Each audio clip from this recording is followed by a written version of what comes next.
So Rebecca English and I believe Richard Eden sat down to talk on a podcast, and it's very interesting what they had to say. And Rebecca English sat there very smug like and and she looked upset actually, and she said that the palace needs to watch their back. And you know why the palace needs to watch their back? Because a father having tea with his son and a grandfather meeting the grandchildren that he last saw 4 years ago might secretly be the opening move in some long game strategy or scheme for the Sussexes to inveigle themselves back into royal life. The Harry and Meghan are plotting and planning. They are going to sneak back into royal life. Yes, that's what Rebecca English said. That's what she said. And it must be true. Now, even Rebecca English herself in that podcast concedes upfront that no reasonable person will object to the meeting itself. And I'm thinking, so the meeting is a good thing and nobody in their right mind should object to the meeting. Is that what you're saying? And yet, if the actual complaint isn't about anything that actually happened, this complaint is about a hypothetical move that may happen in the future that nobody has evidence for. And Rebecca is trying to dress it up as, the palace needs to be vigilant against Harry and Meghan. I could have sworn it was the other way round because of you lot. But then, this is where things get very interesting, because Richard Eden, remember, he of the Project Thor theory, he has been wittering on and on and on about Project Thor because he's convinced that there's a plot against the other brother and the other girl. And this plot against them is to bring back Harry and Meghan as working royals, because he believes that the palace, the government, the men in grey suits, and everybody in the world wants to elbow out the other brother and the other girl and bring back Harry and Meghan. Richard.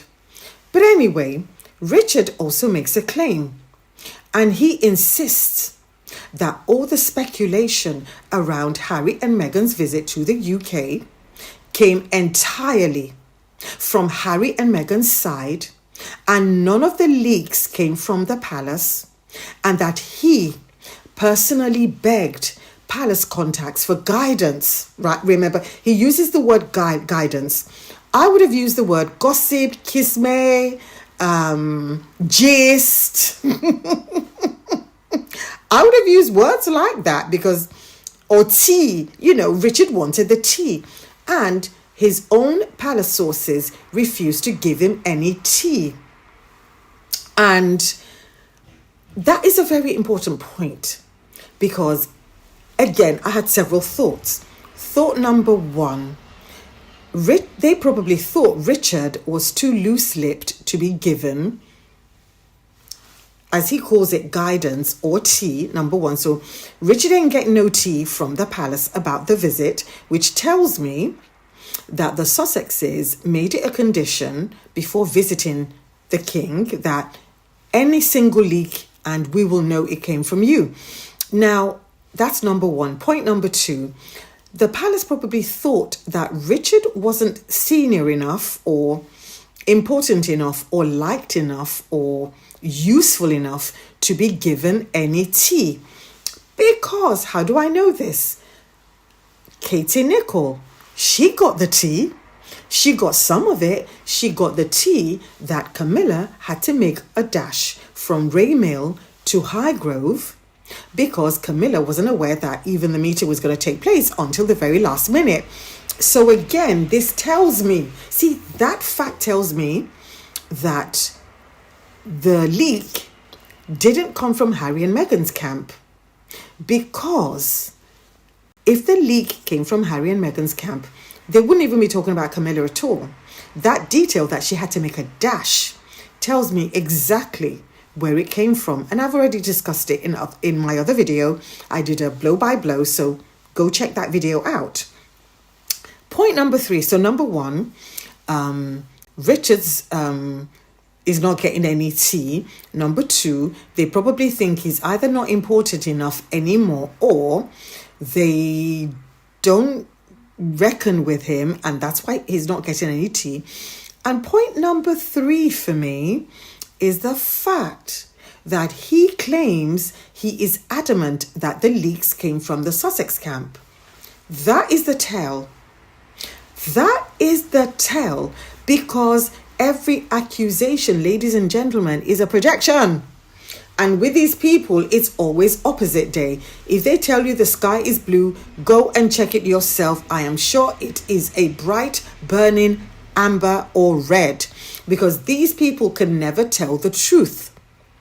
Because why? How would he know that the leaks came from the Sussex camp? I think this is what's happened.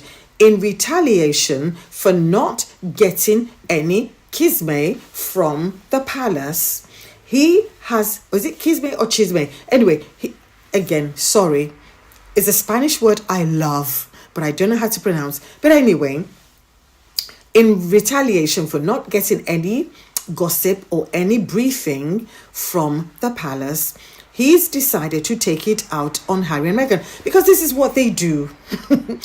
And we know their ways. We know the pattern by now.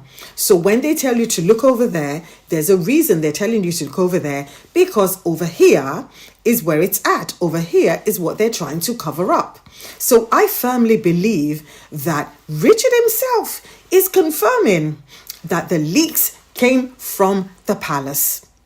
So anyway, he said he begged the palace contacts for guidance and got nothing. But we've actually gone through that documented record before, because Buckingham Palace accommodation offer was floated and then withdrawn at the last minute, generating exactly the kind of confusion that Richard Eden is claiming mysteriously came out of nowhere. They tried to act as if they didn't know that the palace was the originator of all the confusion around that time. It was them. They were the ones doing the leaking, the gaslighting, the offer, the withdrawing of the offer. And all Harry did was tell the truth and say, nah, you ain't going to play me like that. I am not covering up for you. Since the time that Harry issued the statement and said, leave my girlfriend alone, since the time that Harry said my name was added to a document that I know nothing about, since that time, Harry has always spoken the truth. He has refused to play that game with the palace, because in the old days, he would go along to get along because he felt he had no choice. Now, Harry has a wife and kids to protect. And more importantly, he has public record to protect. So when he comes out to debunk things, he is doing it for the sake of public record. And now we know that the palace accommodation kerfuffle, it was down to the palace themselves. And they hated that Harry exposed that. And people like Richard Eden hate that Harry continues to expose the lies and hypocrisy of the palace. So in retaliation, somebody like Richard would say, well, Harry's the one doing the leaking, when Harry isn't the one doing the leaking. So Richard, just because the usual suspects, your insiders, either know nothing or they refuse to tell you something, it doesn't mean that the leaks were coming from Harry's camp. It simply means that maybe the palace decided to leak through other sources. And you're not one of them. How does it feel not to be in favour? But then again, you reporters, you Royal Rota or whatever you are so shameless, you don't care. You're going to hang on with your fingernails till the very last minute, even though the palace is bypassing you. So I love that. I absolutely love it for Richard Eden. But anyway, we know that at the end of the day, other outlets, that US Weekly and a couple of other outlets like Vanity Fair, American outlets, interestingly, they have been running details surrounding the meeting. Nobody has said this is what they've actually discussed in the meeting, but details around the meeting, they managed to get those details. What happened to you, Richard? But anyway, I think this is what's happening in that podcast, because Rebecca English couldn't point to a single concrete action, only vague, unfalsifiable concern about long-term intentions of the Sussexes. And Richard Eden claiming that, oh my God, the leaks are just down to Harry and Meghan alone. We know that's not true. So at the end of the day, Richard Eden and Rebecca English are not sitting down to discuss anything of note or anything important. Well, anything important to you and I anyway. They are sitting to whinge and whine about the fact that they didn't get a photo of Meghan and the children. Yes, I love it. They didn't get a photo. They haven't got any talking points. There are no leaks to them in particular from the palace. It doesn't mean the palace is not leaking to other people. And they are sitting down to whinge that a bit like when a villain gets unmasked in a Scooby-Doo cartoon and the villain goes, those pesky kids. That is what Richard Eden and Rebecca English are doing. Those pesky Sussexes, because their plan to get leaks and to have wall-to-wall coverage about what was said and what tea they drank and that sort of thing hasn't come to fruition, and it will never come to fruition, because I'm sure Harry and Meghan were very, very clear. Any leaks about this meeting and we will know it came from you. So let's watch this space. But anyway, my name's Elizabeth. I'm the author of The Luxpreneur, and for more insights like these, please like, share, comment, and don't forget to hit the subscribe button. And to support my work in holding truth to power, you can buy me a coffee at buymeacoffee.com/Elizabeth Slaru, or you can get a copy of my book, The Luxpreneur, from Amazon, Waterstones, or Barnes & Noble.